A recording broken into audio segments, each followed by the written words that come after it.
Welcome to the Simplify Your Life podcast. It's Coach Simona, and I'm glad you decided to tune in.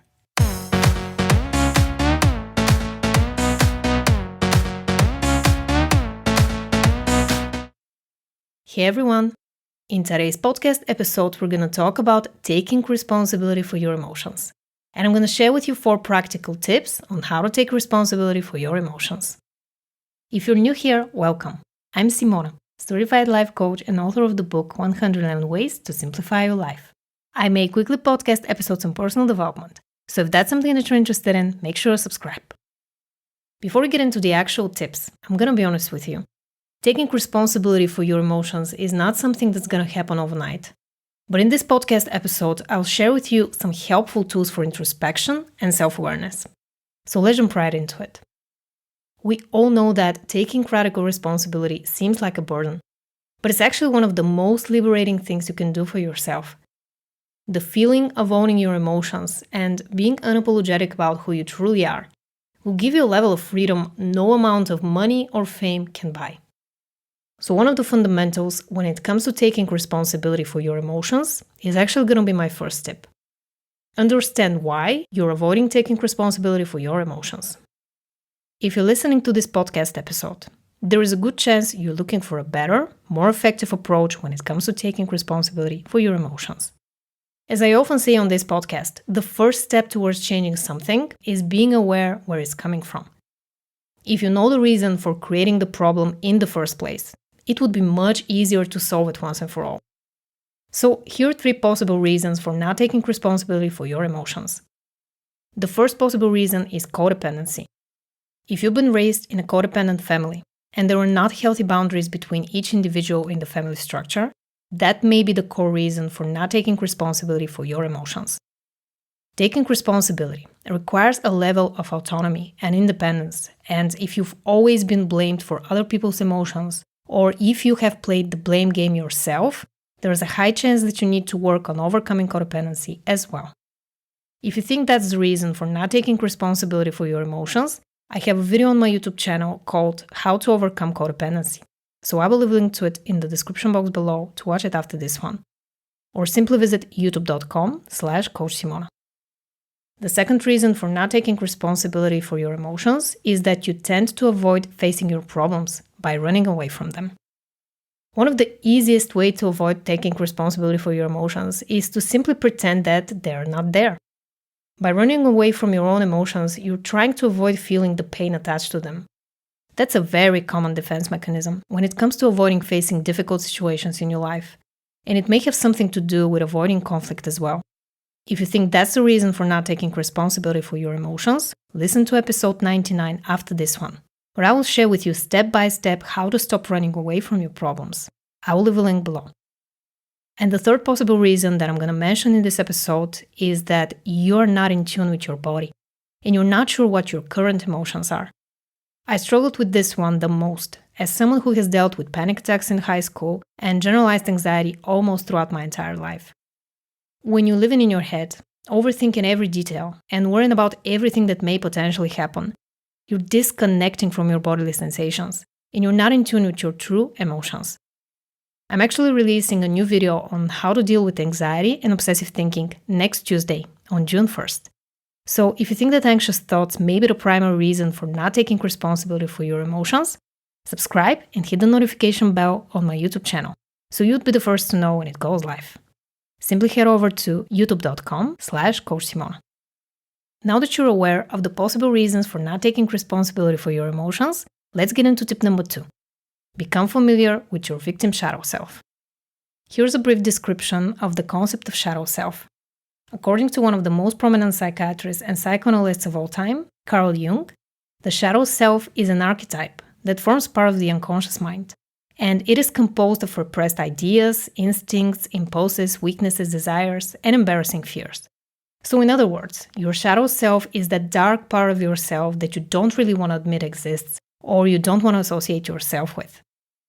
If you're currently not taking responsibility for your emotions, that means that you're probably blaming other people or the circumstances for feeling a certain way.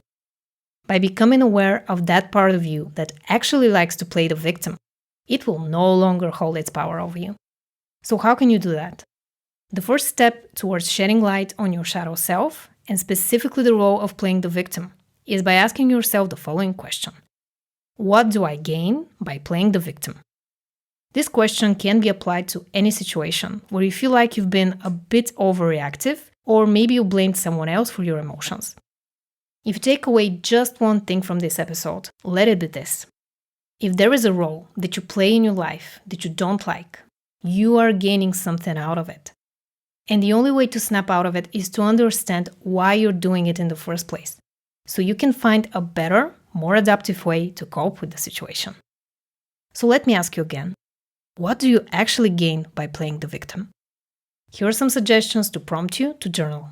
You can pause this episode and take some notes if you want to. You may be playing the victim because you're afraid that if you take responsibility for your emotions, that means that you have to admit that you're the one that's actually responsible for your negative thoughts and feelings. Or you may like the attention or the sympathy that you get from the other person. By complaining how you feel and playing the victim card, you may be trying to gain attention or some form of affection. You may not be conscious of it yet, but maybe that was a coping mechanism you developed when you were young to make sure that your parents took care of you or paid enough attention to you. If you didn't get enough attention growing up and you want to explore the topic further, listen to episode 105 next. I will leave a link below. So now that you're aware of the victim part of your shadow self, let's get into tip number 3. Understand the emotional triad. This is a concept I learned from Tony Robbins. The emotional triad consists of 3 things that determine your state of being at any given moment: your physiology, focus, and language. These 3 things control your emotions. Let's take a closer look at each one of them. First, let's talk about your physiology. Your emotions are dictated by your movement. So how you use your body affects how you feel mentally and emotionally. You always have the power to change your state. So next time you experience a negative emotion, take a look at your posture. Stand up, breathe deeply, and try to do a Superwoman power pose. Now let's explore the second element of the triad: how your focus influences your emotions. We all know that where your attention goes, energy flows. For example, when you're constantly overthinking or worrying, your predominant emotion will be fear. To take responsibility for your emotions, you need to first become aware of them, but also make the conscious choice to change your focus and experience more enjoyable emotions as a result. And the last part of the emotional triad is your language. How you talk to yourself every day in your head is extremely important.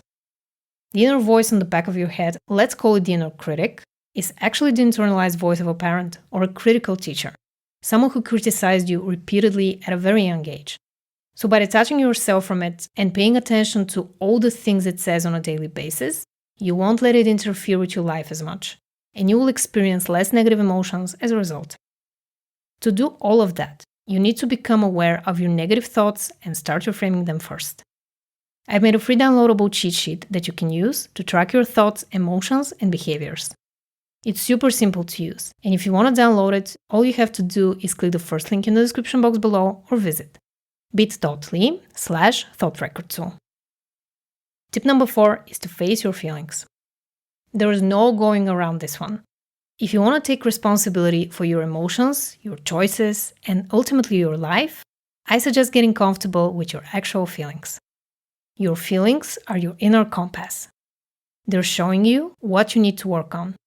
They're the indication that you've not been good to yourself. And they're telling you that you've abandoned your truth, and now it's time to take your power back. Now, there are many ways to face your feelings. You can sit alone in a room for 10 to 15 minutes, and when you feel that inner resistance, you can simply say to yourself, "It's okay, let it all out," and trust yourself to be vulnerable. Make sure to breathe deeply and take a moment to respect the pain that you've accumulated inside. It is your birthright to express yourself authentically. It's finally time to be unapologetically yourself. If being your true self is something that you want to work on, check out episode 125 on how to be unapologetically you. I will leave a link below. To step into your true feelings, you can also try meditation. It is a great way of calming down, observing your thoughts and feelings, and peeling down the layers of resistance. Listening to music can also be a wonderful way to tap into your feelings and tune into your body. Now that got me thinking, what is your favorite way to express your feelings? Let me know in the comments below. I also have a book recommendation for you. One of the books that got me into the topic of taking responsibility is by Nathaniel Branden, and it is called Taking Responsibility. I will leave a link to it in the description box below. Thank you so much for listening. If you found this episode helpful, please like it and subscribe to my channel if you don't want to miss out on my weekly podcast episodes. I'm sending you all my love, and I'll talk to you in the next one.